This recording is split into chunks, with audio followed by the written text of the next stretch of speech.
Guys, आज हम पढ़ेंगे RAW raw. RAW raw research and analysis wing. Research and analysis wing क्या है? यह एक भारतीय खुफिया एजेंसी है, इंटेलिजेंस एजेंसी ऑफ इंडिया। आज हम जानेंगे एक खुफिया एजेंसी क्या होता है, एक खुफिया एजेंसी के एजेंट की ज़िंदगी कैसी होती है। एक खुफिया एजेंसी का एजेंट अगर देश का सेवा करते करते किसी दुश्मन देश में पकड़ा जाता है तो उनके ही देश के प्रधानमंत्री या फिर उनकी सरकार उनको जानने से इनकार क्यों कर जाते हैं और उनसे पल्ला क्यों झाड़ लेते हैं। 2012 में रिलीज़ हुई एक मशहूर फिल्म एक था टाइगर किस इंसान का बायोपिक है। तो आज हम जानेंगे इन सब के बारे में। दोस्तों, खुफिया एजेंसी किसी भी देश का सुरक्षा का एक महत्वपूर्ण अंग होता है। खुफिया एजेंसी किसी भी देश की सुरक्षा में एक अलग ही महत्व रखता है। भारतीय खुफिया एजेंसी का नाम रॉ है, RAW रॉ। भारतीय खुफिया एजेंसी का गठन 1962 को हुआ था। भारतीय खुफिया एजेंसी में दाखिल होने के लिए, शामिल होने के लिए आपके माता पिता का भारतीय होना ज़रूरी है। भारतीय खुफिया एजेंसी पर आप RTI नहीं दाखिल कर सकते हैं, आप उस पर RTI नहीं लगा सकते हैं क्योंकि ये देश की सुरक्षा का मामला होता है। RTI का मतलब होता है राइट टू इन्फॉर्मेशन। अगर आप ऐसे कंट्री में हैं जहाँ पर लोकतांत्रिक सरकार है और आप किसी भी सरकारी विभाग से उनका किए जाने वाला काम का डाटा आप जान सकते हैं, मांग सकते हैं RTI लगाने के बाद। भारतीय रॉ एजेंसी सीधी अपनी खुफिया जानकारी प्रधानमंत्री को भेजता है और इसके बीच में खुफिया एजेंसी और प्रधानमंत्री के बीच में और दूसरा कोई आदमी नहीं होता है या कोई डिपार्टमेंट नहीं होता। भारतीय खुफिया एजेंसी रॉ अपने काम को किसी डेस्क पर बैठ के नहीं करता है। ये अपने काम को इस तरह से करता है कि इसमें काम करने वाले जितने भी एजेंट्स हैं उनके परिवार की किसी भी सदस्य को, चाहे उनके भाई माता हो, पिता हो या उसके भाई बहन, यहाँ तक कि उसकी धर्मपत्नी तक को पता नहीं चलता है कि ये कौन सा कार्य कर रहा है। रॉ में शामिल होने के लिए आपको UPSC पास कर IFS या IS का पद हासिल करना होगा।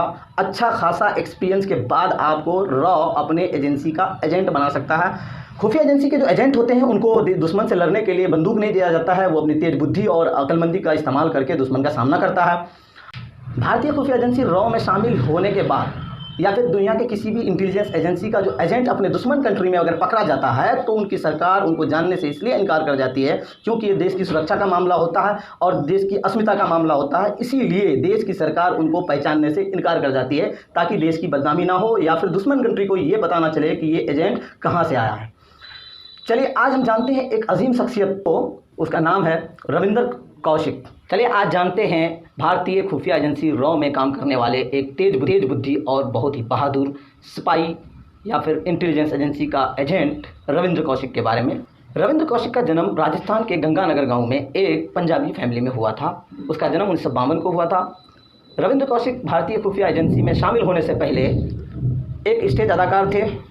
रविंद्र कौशिक की तेज बुद्धि और उनकी तीव्रता देखकर भारतीय खुफिया एजेंसी रॉ उनको पाकिस्तान भेजने का मंसूबा बनाया और बहुत सारी खुफिया जानकारी प्राप्त करने का मंसूबा बनाया। भारतीय खुफिया एजेंसी रॉ रविंद्र कौशिक को ट्रेनिंग देना शुरू किया, उन्हें उर्दू ज़बान का माहिर बनाया, उर्दू लिखना, पढ़ना और बोलना बहुत अच्छी तरीके से सिखाया और उनकी जो असली ज़िंदगी, भूतपूर्व ज़िंदगी की जितनी सारी पहचान थी उनकी मिटाकर उनको एक नया पहचान दिया और उसको इस्लाम धर्म के बारे में बहुत जानकार बनाया ताकि वो पाकिस्तान जा कर के पाकिस्तानियों से और उनके जो डिपार्टमेंट से घुल मिल सके। ट्रेनिंग देने के बाद पाकिस्तान भेजा और वहाँ पर कराची विश्वविद्यालय में उनको LLB करवाया। भारतीय खुफिया एजेंसी रविंद्र कौशिक का नाम नबी अहमद शाकिर रखा। अब रविंद्र कौशिक से नबी अहमद शाकिर हो चुका था। नबी अहमद शाकिर को पाकिस्तान भेजकर वहाँ कराची विश्वविद्यालय से LLB करवाया। LLB इसलिए करवाया था ताकि वो आर्मी में ज्वाइन हो सके और आर्मी में ज्वाइन होने से पहले जितने भी लीगल क्वेश्चंस थे उनका आंसर दे सके। रविंद्र कौशिक पाकिस्तान के आर्मी में ज्वाइन होकर बहुत ही कम वक्त में मेजर भी बन चुका था और बहुत सारी खुफिया जानकारी कलेक्ट कर लिया था। रविंद्र कौशिक तभी मेजर बनने के बाद वो हिंदुस्तानी लड़की इनायत से शादी की। इनायत को रॉ एजेंसी पाकिस्तान नबी अहमद की मदद के लिए भेजा और नबी अहमद और इनायत दोनों पाकिस्तान से बहुत सारी खुफिया जानकारी प्राप्त करके इंडिया भेज चुका था। इसी दौरान इसी सिलसिले में इनायत को नबी अहमद की मदद करते करते पाकिस्तानी इंटेलिजेंस एजेंसी इनायत को पकड़ा। इनायत की गिरफ्तारी के बाद सारा पर्दा फाश हो चुका था और नबी अहमद शाकिर को मतलब रविंद्र कौशिक को पकड़ लिया गया, उनको गिरफ्तार कर लिया गया। नबी अहमद मतलब रविंद्र कौशिक की गिरफ्तारी के बाद रविंद्र कौशिक को पाकिस्तान ने मौत की सज़ा मतलब फांसी की सज़ा सुनाई। फिर बाद में पाकिस्तान का सुप्रीम कोर्ट उन्हें आजीवन कारावास का सज़ा दिया।